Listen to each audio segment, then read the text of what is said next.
This has been an 11-year investigation. I have spent thousands of hours researching this one, man. I've spent countless hours scouring the internet, but I think we finally did it. We finally solved the mystery behind Skyrim's strangest character.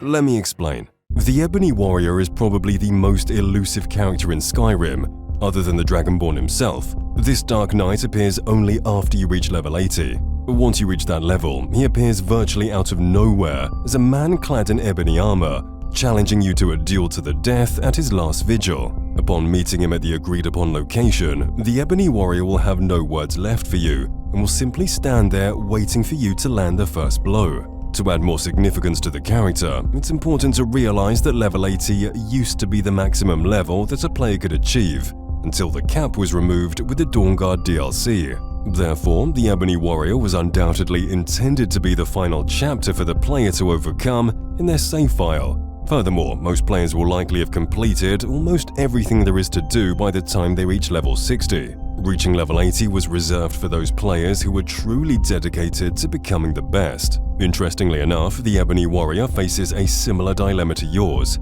He claims that there are no longer any quests to be undertaken, villains to be slain, or challenges to face, except for you.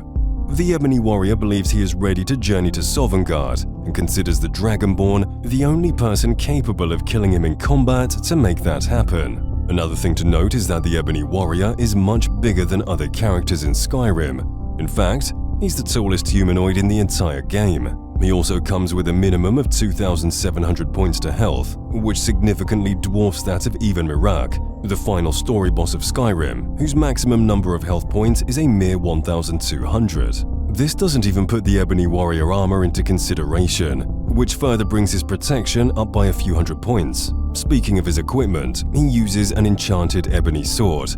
If that wasn't challenging enough, then the Ebony Warrior also comes equipped with perks that bring up the damage he dishes out with his already deadly sword to a ridiculous degree. But most interesting is the Ebony Warrior's final tool in his arsenal, the ability to shout at will, free of any time limitation between shouts. That's right, the Ebony Warrior can shout faster than the Dragonborn.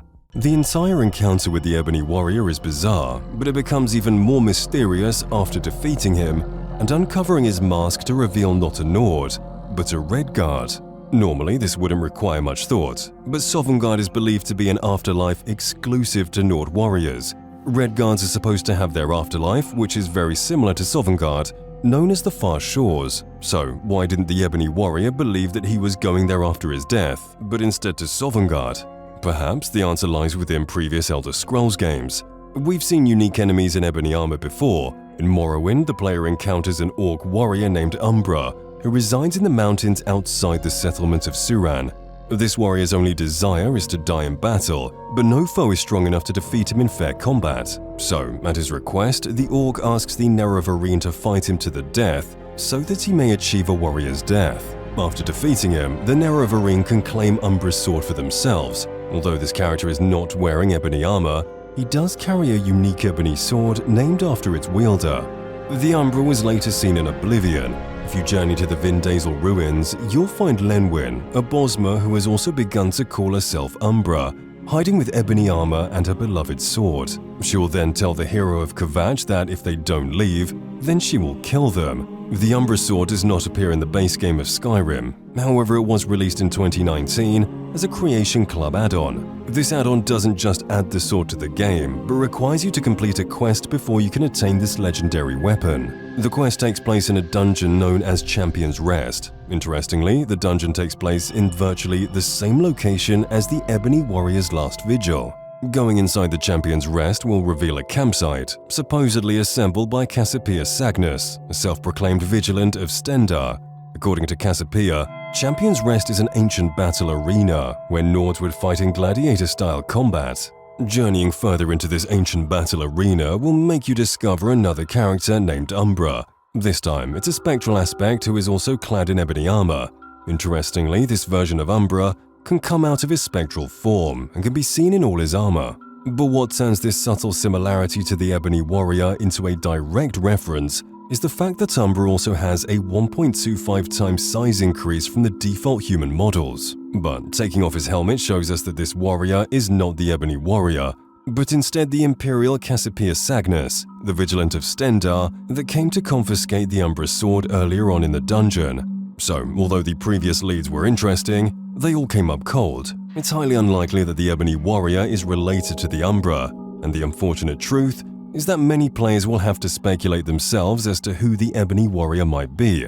The most well-known theory is that the Ebony Warrior is not a regular mortal, but instead an avatar of Hunding, a god unique to the Redguard people. The idea of Hunding is similar to the Dovahkiin in both lore and ability.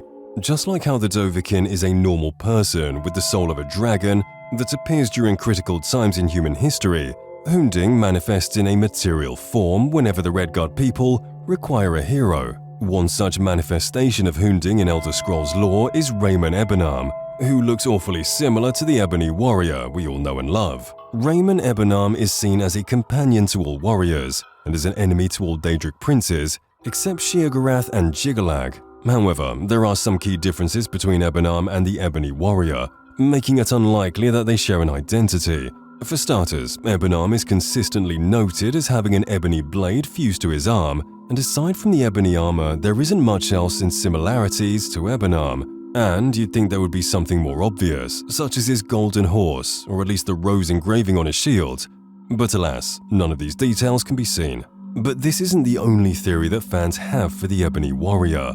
Contrary to popular belief, Sovngarde is not exclusive to Nords. So long as you follow the Nord gods and live a Nordic life, then you too are able to feast in the halls of Sovngarde regardless of race. But that theory is a little boring, so how about one that's a lot more fun and equally plausible? Considering the strangeness surrounding the character, especially the contradicting facts about, like how he wants to go to Sovngarde as a Redguard, other fans believe that the Ebony Warrior is a manifestation of the player character's subconscious, representing their desire for a worthy opponent to face in combat. This theory is supported by the fact that the Ebony Warrior only appears once the player character has reached the max level, and how he can dragon shout just like the Dragonborn. And I think that's one of the coolest theories, not just for the Ebony Warrior but in the entirety of Skyrim.